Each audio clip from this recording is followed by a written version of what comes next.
We're continuing to follow the news about Representative George Santos, who is facing prosecution for various fraudulent schemes that have now come to light, according to national law enforcement. Federal agents took him into custody. We're getting more details on what some of those alleged schemes involve, actually including some fraudulent unemployment benefits that George Santos is alleged to have been collecting, which is ironic because he has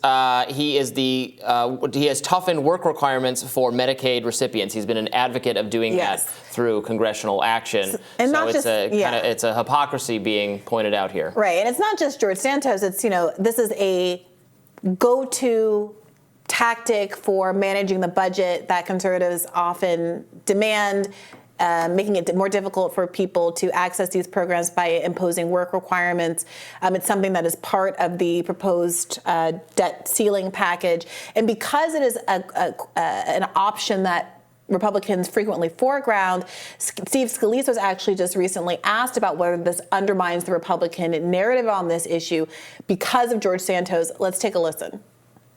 So first of all, in regard to George Santos, he was already removed from all of his committees. There is a legal process. The charges just came out. We just saw some of them this morning. And so in America, there's a presumption of innocence, but they're serious charges. He's going to have to go through the legal process. But we're going to continue to work to root out fraud. And there's lots of it. And we're talking about tens, if not hundreds of billions of dollars in fraud. Yeah, look, I mean, it's a hypocrisy on George Santos's part. It's not necessarily hypocrisy on anyone else's part, as long as you think that George Santos, if convicted of this, should suffer whatever punishment anyone else would, which is a fair thing to think. This is an interesting question, because apparently previously Kevin McCarthy, Speaker of the House, had said that he would only ask George Santos to resign if he had been indicted, charged with a crime. Now that the charges are here, apparently the goalposts have shifted somewhat to if he is convicted of a crime. You heard Scalise evoking a presumption of innocence, which I think is fair enough. But I think there is a question that is being raised as to whether or not the goalposts are going to be continually moved. And do you really trust someone when they say, well, we'll kick him out if he's convicted, if they've already been willing to say the indictment was enough in a previous iteration and now isn't enough to actually get him out of Congress? Another interesting thought that I saw on social media that I wanted to share here was a thought from Jordan Cheriton of Status Quo News. He's been a guest on our program before. He says, maybe we can put the tweet up on screen. Yeah, there it is. If the FBI can bring down the hammer in 4 months on George Santos, where the charges against the hundreds of Congress members guilty of insider trading over the span of decades. And I actually saw the Babylon Bee, the satirical site, almost expressed a similar sentiment with a headline that was like, George Santos arrested, or whatever the action is that's been taken, technically, 534 other members of Congress still at large. And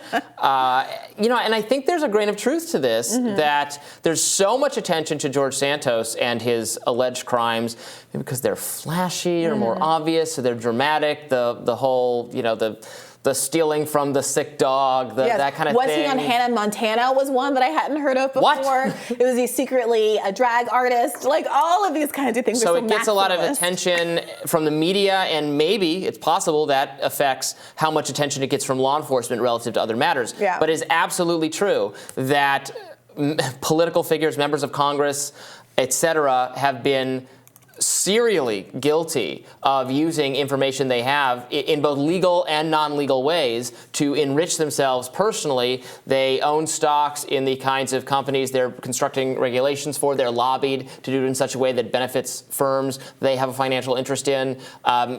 Several members of Congress were actually caught finding out about the COVID pandemic behind closed doors earlier than anyone else, using that to make certain purchases, sell, buy, et cetera. And there are, occasionally efforts by some members of Congress to force on the entire body stock trading prohibitions, and that has been fought tooth and nail against by Nancy Pelosi and others who want to continue using their position to enrich themselves. Absolutely. I am as entertained by George Santos's fabricated history as most people, but it should really not be missed that the crimes that he has now been indicted for pale in comparison to what is a day's work out on Capitol Hill. There is some good news on that front. Just earlier this month, AOC and Matt Gaetz joined forces to push for a ban on congressional stock trading. Hopefully, there will be some real bipartisan movement on this. It is the difficult one for members of either party to really duck. There's not a very strong argument for why they should be continued to cast bets on the fate of the American people. Nancy Pelosi kind of slow-rolled this kind of legislation when she was in the leadership position. There was the Stop Pelosi Act, which was the Pelosi Act, rather, which was this gorgeous acronym that I can never recall off the top of my head, but which was geared toward doing exactly that. And Pelosi, because of her leadership position, was able to change the voting schedule and such that it never actually went anywhere. It'll be interesting to see if whether or not in the Republican House this kind of legislation has more legs on it, especially since it has bipartisan backing in AOC and Matt Gaetz. Wanted to play another reaction from Representative Richie Torres, who's a New York Democrat who has been particularly vocal on social media about holding George Santos accountable. Let's play that. Congressman Torres, your thoughts on this? Because, as you said, Kevin McCarthy is desperate for these votes. He serves at the narrowest majority, but even though it's the same majority, that Speaker Pelosi had, he ain't Speaker Pelosi. He doesn't know how to run his caucus like she ran hers. What is the likelihood in your mind that because he needs this vote, he will let him stay in office while, in theory, he is on trial? Look, I would never bet on the integrity of the Republican Party, which has a high tolerance for scandal and corruption and criminality. And George Santos, to me, is not an accident. He's an outgrowth of a broken Republican Party whose standard bearer is Donald Trump, who on the same day was found liable for sexual assault. So the modern Republican Party is an endless stream of scandal, and I have no confidence in the ability of the Republican Party to hold George Santos accountable at all. But again, there are so many members of Congress not in both parties not being held accountable for far more, maybe, because I don't want to underplay this, but weightier matters than what George Santos is accused of.